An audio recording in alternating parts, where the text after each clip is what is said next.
बेटा 12th class वालों में 12th क्लास में ठोस अवस्था वाला जो हमारा चैप्टर चल रहा था, उसमें आज हम आप लोगों को आणविक ठोसों के बारे में बताने जा रहे हैं। देखिए, आणविक ठोस ये आज का हमारा टॉपिक है।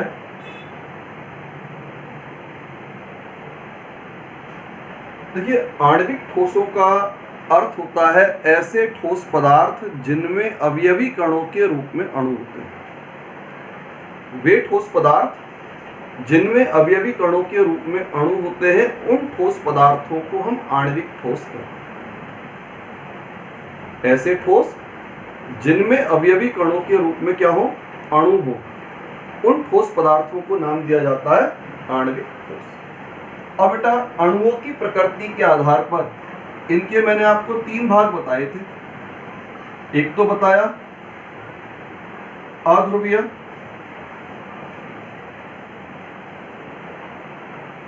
आणविक ठोस, दूसरा बताया ध्रुवीय, आणविक ठोस, और तीसरा बताया था हाइड्रोजन बंध युक्त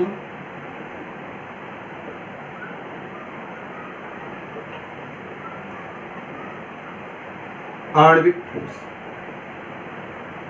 तो हमारा सबसे पहला इसमें टॉपिक आता है अध्रुवीय आणविक ठोस। बेटा, नाम से सारी कहानी यहां पर स्पष्ट है। अध्रुवीय आणविक ठोस का अर्थ होता है ऐसे ठोस पदार्थ जिनमें अवयवी कणों के रूप में अध्रुवीय अणु होते हैं। वे ठोस पदार्थ जिनमें अवयवी कणों के रूप में अध्रुवीय अणु होते हैं, उन ठोस पदार्थों को अध्रुवीय आणविक ठोस कहते हैं। यानी पहली विशेषता क्या रही यहां पर, अध्रुवीय अणु। बेटा, जितने भी अध्रुवीय अणु होते हैं, अध्रुवीय अणुओं में कार्य करने वाला जो आकर्षण बल होता है, उस कार्यरत आकर्षण बल का नाम होता है लंदन बल। अध्रुवीय अणु जो होते हैं, उनमें कार्यरत आकर्षण बल जो होते हैं, उनको हम कहते हैं लंदन बल। और ये लंदन बल जो है आपके वंडरवाल बलों का एक प्रकार होता है। पहली विशेषता, ये ठोस अध्रुवीय अणुओं से मिलकर बने होते हैं। ध्रुवीय और अध्रुवीय की पहचान को मैं पिछले वीडियो में बता चुका था। द्विध्रुव आघूर्ण के माध्यम से हम ध्रुवीय को और अध्रुवीय को पहचानते हैं। जहां पर द्विध्रुव आघूर्ण का मान 0 होता है, पदार्थ हमारा अध्रुवीय हो जाता है, और जहां द्विध्रुव आघूर्ण का मान 0 से अधिक हो जाता है, पदार्थ को हम ध्रुवीय पदार्थ कह सकते हैं। तो अध्रुवीय अणु जो होते हैं, उनमें कार्यरत जो बल होता है वो लंदन बल होता है। और लंदन बल जो है वंडरवाल बलों में सबसे ज्यादा दुर्बल बल होता है। प्रकृति में सर्वाधिक दुर्बल बल जो होता है वो हमारा लंदन बल होता है। जब आकर्षण अत्यधिक दुर्बल है, तो अत्यधिक दुर्बल आकर्षण के कारण से अत्यधिक दुर्बल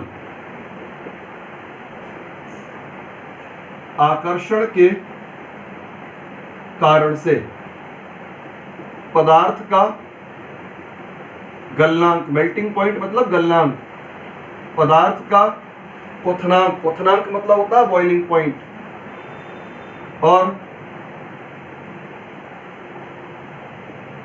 कठोरता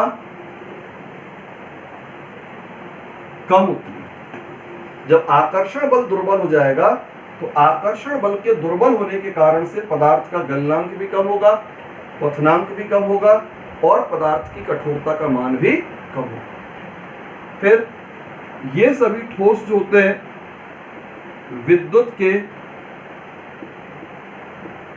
कुचालक होते हैं। जितने भी ठोस पदार्थ होंगे, सभी ठोस पदार्थ विद्युत के कुचालक। क्या क्या विशेषता बताई? सबसे पहली विशेषता, पदार्थ अध्रुवीय अणुओं से मिलकर के बना होता है। दूसरी विशेषता, पदार्थ में अणुओं के मध्य में अत्यधिक दुर्बल प्रकृति का आकर्षण बल पाया जाता है, और इस दुर्बल प्रकृति के आकर्षण बल को हम यहाँ पर कहते हैं लंदन बल। ये लंदन बल आपके वैन डर वाल बलों का एक प्रकार होता है। फिर अत्यधिक दुर्बल बलों के प्रभाव से पदार्थ का गलनांक, पदार्थ का क्वथनांक और कठोरता का मान कम होता है, और ये सभी पदार्थ जो होते हैं विद्युत धारा के कुचालक। अब मैं बात करता हूँ इनके उदाहरणों की। देखिए, इसके उदाहरण में आपको कुछ अजीब से उदाहरण मैं आपको दे रहा हूँ। हाइड्रोजन, ऑक्सीजन, नाइट्रोजन, अक्रिय गैसें। बेटा आप कहेंगे कि हमारा टॉपिक चल रहा है अध्रुवीय आणविक ठोस और उदाहरण दिए जा रहे हैं गैस के। देखिए, इसका कारण है यहाँ पर, अभी आपके 3-1 साल पहले जो है आपके राजस्थान बोर्ड के पेपर में पहला क्वेश्चन ये था, निम्न तापमान पर हाइड्रोजन किस प्रकार का ठोस होता है। पहला क्वेश्चन था, निम्न तापमान पर हाइड्रोजन किस प्रकार का ठोस है। तो बच्चों ने ध्यान किस बात पर दिया, हाइड्रोजन और ठोस पर। लेकिन उसमें साथ में एक शर्त लगी हुई है, निम्न तापमान पर। भाई जब हम किसी भी गैस को ठंडा कर देते हैं, दाब लगा करके उसको ठंडा किया जाता है, तो गैस पहले तो द्रवित हो जाती है, और ज्यादा ठंडा कर देंगे तो गैस क्या हो जाएगी, ठोस में चेंज हो जाएगी। तो जब हम शर्त लगा रहे हैं कि भाई तापमान बहुत कम है, तापमान बहुत कम होगा, तो ये जितने भी पदार्थ जो गैसीय पदार्थ हैं वो सारे के सारे पदार्थ आपकी ठोस अवस्था के अंदर उपस्थित होंगे। इसी प्रकार जैसे आपका बेंजीन होता है, बेंजीन सामान्य ताप पर द्रव होता है। आपका कार्बन टेट्राक्लोराइड सामान्य ताप पर द्रव होता है, लेकिन ठंडा कर देंगे तो द्रव ठंडा होने पर क्या होगा, ठोस में चेंज हो जाएगा। फिर ये आपके गैसों के उदाहरण हो गए, ये द्रव के उदाहरण हो गए। अब सामान्य ताप पर भी ठोस हो, आयोडीन है, सल्फर है, फास्फोरस है। तो इस तरह के जो पदार्थ हैं ये सभी आपके अध्रुवीय आणविक ठोसों के उदाहरण हैं। मतलब मुख्य बात है, अणु अध्रुवीय होना चाहिए। अगर अणु अध्रुवीय है तो तापमान के प्रभाव से तापमान को परिवर्तित करके हम उसको, गैस है तो भी ठोस में चेंज कर सकते हैं, द्रव है तो भी हम उसको ठोस में चेंज कर सकते हैं। तो ये हो गया बेटा अध्रुवीय आणविक ठोस। अब इसके बाद में दूसरा इसका आता है यहां पर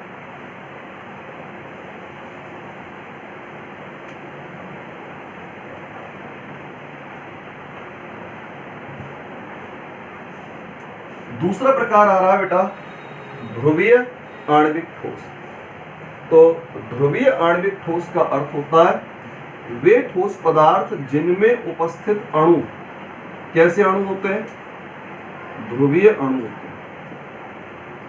जो ठोस पदार्थ ध्रुवीय अणुओं के द्वारा मिलकर के बनते हैं उनको हम कह सकते हैं ध्रुवीय आणविक ठोस। इनमें जो उपस्थित अणु होगा वो प्रकृति से ध्रुवीय अणु होगा, और ध्रुवीय अणुओं के मध्य में कार्य करने वाला जो आकर्षण बल है, ये आकर्षण बल होते हैं द्विध्रुव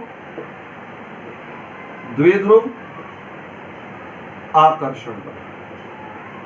कार्य करने वाले आकर्षण बल का मान होता है द्विध्रुव आकर्षण बल, और ये होता है आपका वैन डर वाल बल का प्रकार। वैन डर वाल बल का ही प्रकार होता है, लेकिन जो है लंदन बलों की, इससे पहले हमने लंदन बल पढ़ा था, उन लंदन बलों की तुलना में काफी प्रबल होता है। वैन डर वाल बल वैसे तो सारे बल दुर्बल होते हैं, लेकिन अगर हम आपस में तुलना करें वैन डर वाल बलों के प्रकारों की, तो लंदन बल सबसे ज्यादा दुर्बल होता है। उसकी अपेक्षा जो आपका द्विध्रुव आकर्षण होता है वो प्रबल होता है। तो जब आकर्षण तुलनात्मक प्रबल है, आकर्षण बल तुलनात्मक रूप से प्रबल है, तो गलनांक, आपका क्वथनांक एवं कठोरता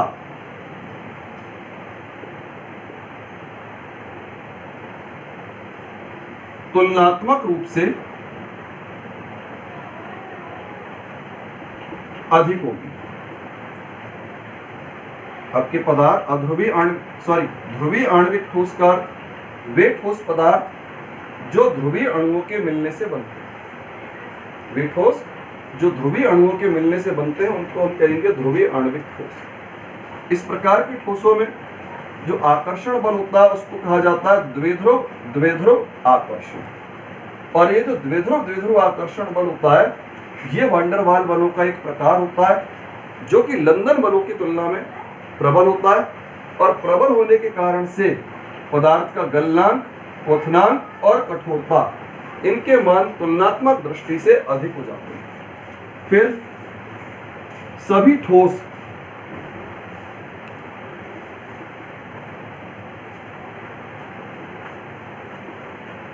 विद्युत के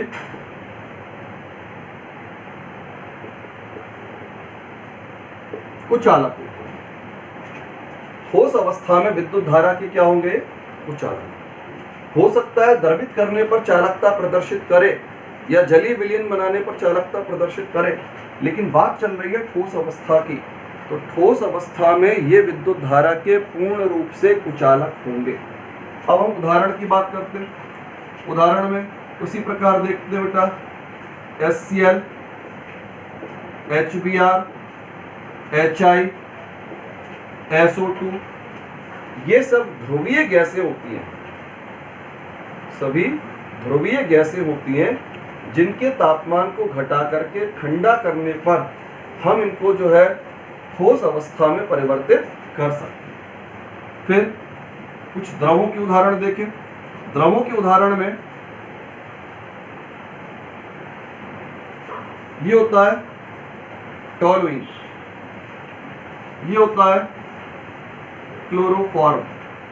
सामान्य ताप पर द्रव होते हैं लेकिन ठंडा किए जाने पर जम जाएंगे, ठोस अवस्था में परिवर्तित हो जाएंगे। फिर सामान्य ताप पर ठोस का उदाहरण है आयोडोफॉर्म। ध्रुवीय अणु होता है और सामान्य ताप पर ठोस होता है।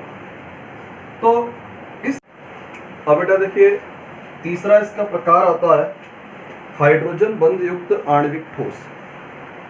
देखिए हाइड्रोजन बंध युक्त आणविक ठोस को समझने से पहले हम थोड़ा सा हाइड्रोजन बंध के बारे में यहाँ पर आपको बताना चाहते हैं। देखिए हाइड्रोजन बंध क्या होता है? हाइड्रोजन बंध को बनाने वाले जो भी अणु होते हैं वो सभी ध्रुवीय अणु होते हैं।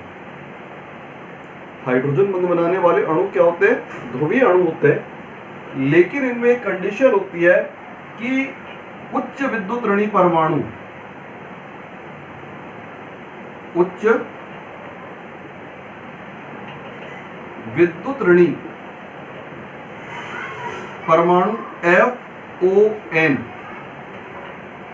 इनमें से किसी एक के साथ हाइड्रोजन का बंध होना चाहिए। जितने भी हाइड्रोजन बंध युक्त आणविक ठोस हैं, हाइड्रोजन बंध युक्त आणविक ठोस को बनाने वाले अणु ध्रुवीय अणु होते हैं। लेकिन कैसे ध्रुवीय अणु होते हैं? हाइड्रोजन बंध तभी बनेगा जबकि हाइड्रोजन परमाणु इनमें से किसी एक परमाणु के साथ जुड़ा हुआ, या तो हाइड्रोजन फ्लोरीन के साथ जुड़े, या तो हाइड्रोजन ऑक्सीजन के साथ जुड़े, या फिर हाइड्रोजन आपका नाइट्रोजन के साथ जुड़े, तभी हाइड्रोजन बंध का निर्माण संभव है। ये तो कंडीशन हो गई हाइड्रोजन बंध के लिए। अब बात आती है हाइड्रोजन बंध होता क्या?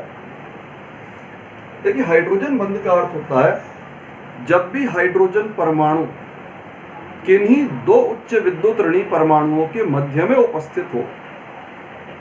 हाइड्रोजन परमाणु किन्हीं दो उच्च विद्युत ऋणी परमाणुओं के मध्य में उपस्थित हो तो एक परमाणु के साथ सहसंयोजक बंध के द्वारा और दूसरे परमाणु के साथ वह दुर्बल प्रकृति के वैद्युत आकर्षण बल के द्वारा जुड़ा होता है, और यह दुर्बल प्रकृति का वैद्युत आकर्षण बल ही हाइड्रोजन बंध के नाम से जाना जाता है। जब भी हाइड्रोजन परमाणु किन्हीं दो उच्च विद्युत ऋणी परमाणुओं के मध्य में हो तो किसी एक परमाणु के साथ सहसंयोजक बंध के द्वारा और दूसरे परमाणु के साथ दुर्बल स्थिर वैद्युत आकर्षण बल के द्वारा बंधित होता है, और ये दुर्बल स्थिर वैद्युत आकर्षण बल हाइड्रोजन बंध के नाम से जाना जाता है।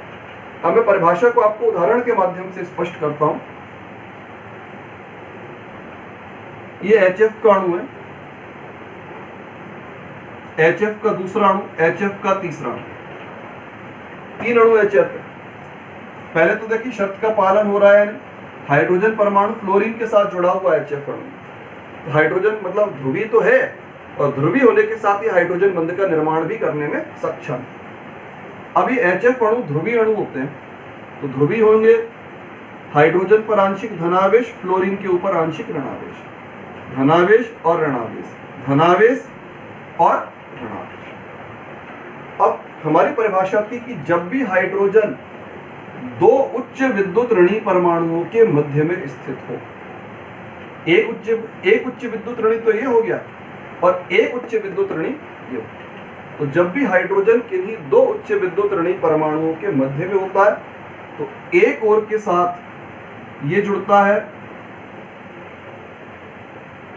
सहसंयोजक बंध के द्वारा, एक ओर से जुड़ता है सहसंयोजक बंध के द्वारा और दूसरे ओर से जुड़ता है दुर्बल स्थिर वैद्युत आकर्षण बल के द्वारा।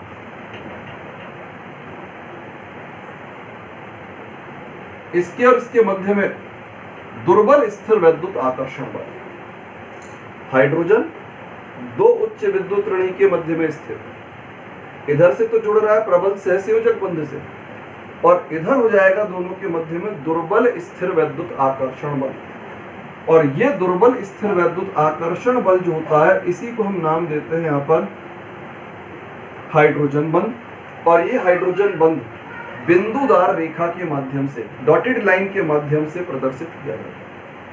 अब बेटा एक बात यहाँ ये निकल के आती है, अभी हमने इससे पहले पिछले वीडियो में आपको बताया था कि जो आपका स्थिर वैद्युत आकर्षण बल होता है वो प्रबल होता है। आयनिक ठोसों में मैंने आपको स्थिर वैद्युत आकर्षण बल को प्रबल बताया, अब मैं आपको यहाँ दुर्बल बता रहा हूँ।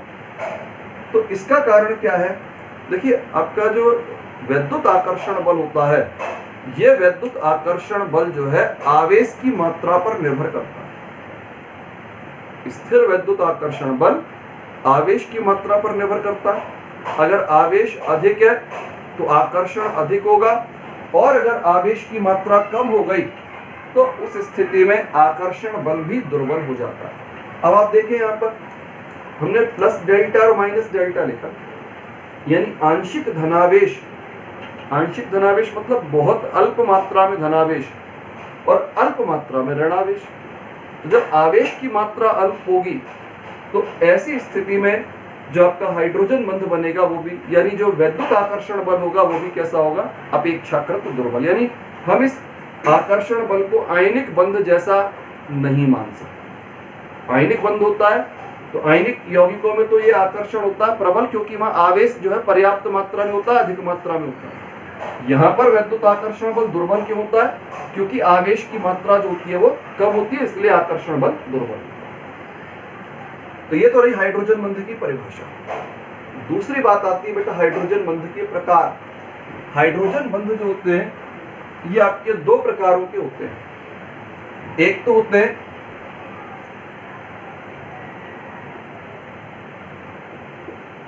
अंतरा अणु,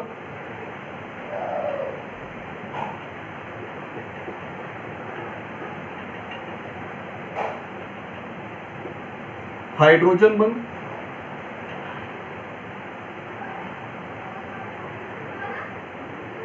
और दूसरा होता है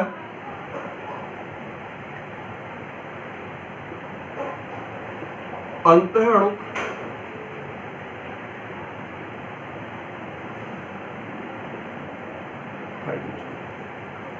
एक कहलाता अंतराणु और एक होता अंतः अणु। देखिए अंतराणु होता है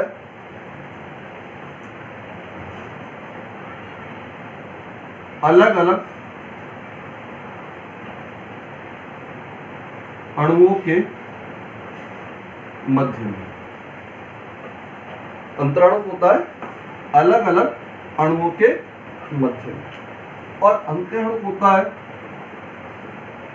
एक ही अणु के 2 परमाणुओं के मध्य में।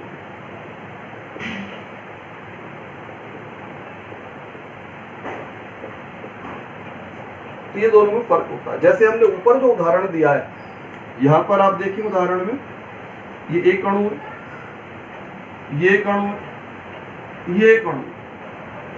तो यहाँ पर अलग अलग अणु हो गए। अलग अलग अणुओं के मध्य में मतलब इस वाली स्थिति को हम क्या नाम देंगे? अंतराणु हाइड्रोजन बंध। एक दूसरी स्थिति आप और देखिए, जैसे ये एक पदार्थ होता है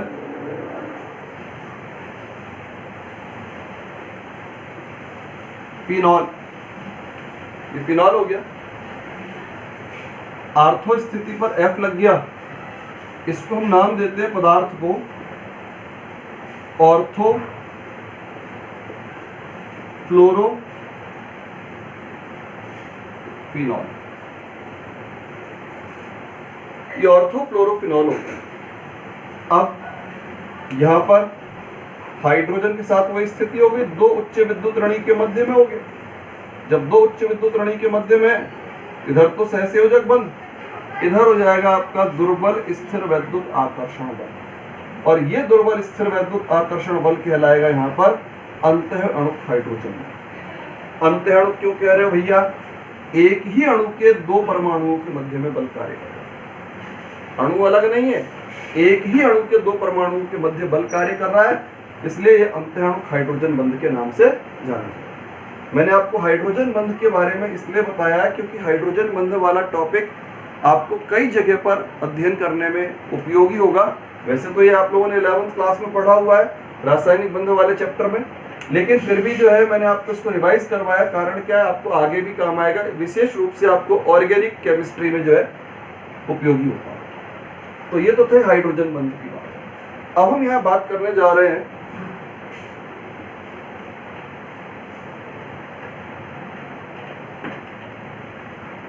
हाइड्रोजन बंध युक्त आणविक ठोस। तो हाइड्रोजन बंध युक्त आणविक ठोस का अर्थ हुआ अणु कैसे होंगे? ध्रुवीय अणु होंगे। शर्त पहली, अणु क्या होगा? ध्रुवीय अणु, जिनमें हाइड्रोजन परमाणु F, O या N से बंधित हो। ध्रुवीय तो यहां पर भी था, लेकिन ध्रुवीय यहां पर भी है, लेकिन शर्त क्या है? एक शर्त उसके साथ जुड़ जाती है, हाइड्रोजन परमाणु इनमें से किसी एक के साथ जुड़ा हुआ होना आवश्यक है, तभी हाइड्रोजन बंध बनता है, नहीं तो हाइड्रोजन बंध नहीं बनता। अब अणु जो है आपके ध्रुवीय अणु हो गए। दूसरी बात, ये प्रबल अंतरा अणु हाइड्रोजन बंधों द्वारा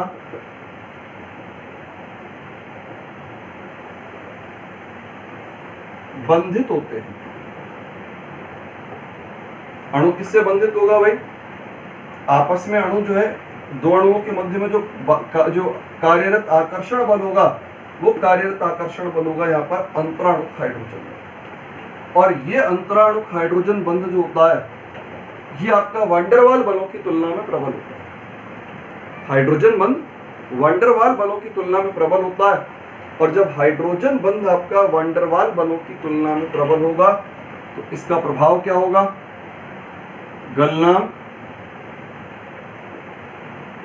क्वथनांक एवं कठोरता उच्च, यानी अध्रुवी वालों की तुलना में और ध्रुवी वालों की तुलना में गलनांक भी ज्यादा, क्वथनांक भी ज्यादा और कठोरता भी ज्यादा। फिर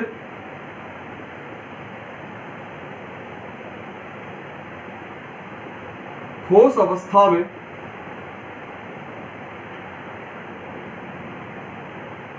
विद्युत के उच्चारण।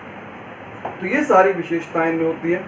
हाइड्रोजन बंधयुक्त आणविक ठोसों का अर्थ वे ठोस पदार्थ जो अध्रुवीय अणुओं से मिलकर बनते हैं और इनमें हाइड्रोजन परमाणु उच्च विद्युत ऋणी फ्लोरीन, ऑक्सीजन या नाइट्रोजन के साथ में बंधित हैं। दूसरी विशेषता, ये ध्रुवीय अणु परस्पर प्रबल अंतराणु हाइड्रोजन बंधों के द्वारा बंधित। इनमें गलनांक, क्वथनांक एवं कठोरता के मान उच्च होंगे। गलनांक, क्वथनांक और कठोरता उच्च होती है। फिर ठोस अवस्था में ये पदार्थ जो होते हैं आपके विद्युत धारा के कुचालक होते हैं। अब बेटा इसके उदाहरणों की बात हम करें यहाँ पर, तो हाइड्रोजन बंध वाले पदार्थ जैसे आपका पानी है, फिर आपका पानी की ठोस अवस्था बर्फ हो जाती है, आपका एल्कोहल है, ये एल्कोहल हो गया, RnH2, इसे कहते हैं आप प्राथमिक एमीन, इसे कहते हैं एल्कोहल, ये हो गया आपका R2NH,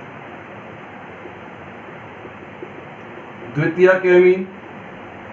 फिर अमोनिया, अमोनिया वैसे तो सामान्य ताप पर गैस होता है, लेकिन इसको सरलता से द्रवित भी कर सकते हैं और ठोस अवस्था में भी ला सकते हैं। तो ये बेटा यहाँ हाइड्रोजन बंध युक्त आणविक ठोस पदार्थों के उदाहरण हैं। तो इस तरह से आपका आणविक ठोस वाला टॉपिक समाप्त होता है। आणविक ठोस में आणविक ठोसों के 3 भाग हो गए, अध्रुवीय, ध्रुवीय और हाइड्रोजन बंध, जिसके प्रत्येक के बारे में आप लोगों को वीडियो में स्पष्ट कर चुका हूँ।